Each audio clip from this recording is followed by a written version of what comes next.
Rina Gudono pamer makan sushi panggil chef ke rumah sakit usai melahirkan. Rina Gudono kembali menyita perhatian publik lantaran memamerkan sajian makanan khas Jepang ketika dirinya selesai melahirkan di rumah sakit. Demi bisa makan sushi setelah melahirkan anak pertamanya, bebingah sang Tan Sahayu, Rina mendatangkan chef ke rumah sakit.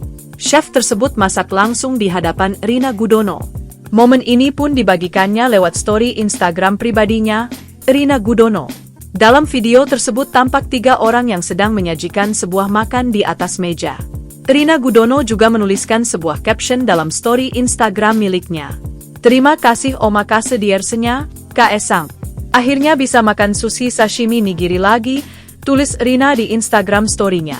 Terdapat total 15 hidangan yang disajikan untuk Rina, meliputi appetizer atau makanan pembuka, shinogi, yakimono, nigiri, soup, dan dessert atau makanan penutup.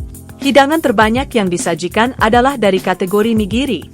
Momen ini pun sontak menyita perhatian publik, bahkan nama Rina Gudono kini trending di media sosial X per Jumat, 18 Oktober 2024. Sebagai informasi, Rina baru saja melahirkan anak pertamanya, bebingah sang Tan Sahayu. Putri dari pasangan Kaesang dan Rina Gudono ini lahir di RSU Bunda Jakarta pada pukul 7.02 waktu Indonesia Barat. Putri pertama itu lahir dengan berat 3,4 kg dan panjang 50 cm. Kaesang menyebutkan, bebingah berarti yang membuat bahagia. Bebingah itu yang membuat bahagia. Sang Tan Sahayu itu dialah yang selalu cantik dalam tutur kata, paras, semuanya, kata Kaesang di RSU Bunda Jakarta, Selasa, 15 Oktober 2024. Kaesang menuturkan, ia dan Rina belum memberikan nama panggilan kepada putri pertama mereka. Lebih lanjut, ia menjelaskan, nama itu berasal dari bahasa Jawa. Istrinya yang memberikan nama unik tersebut kepada anak pertama mereka.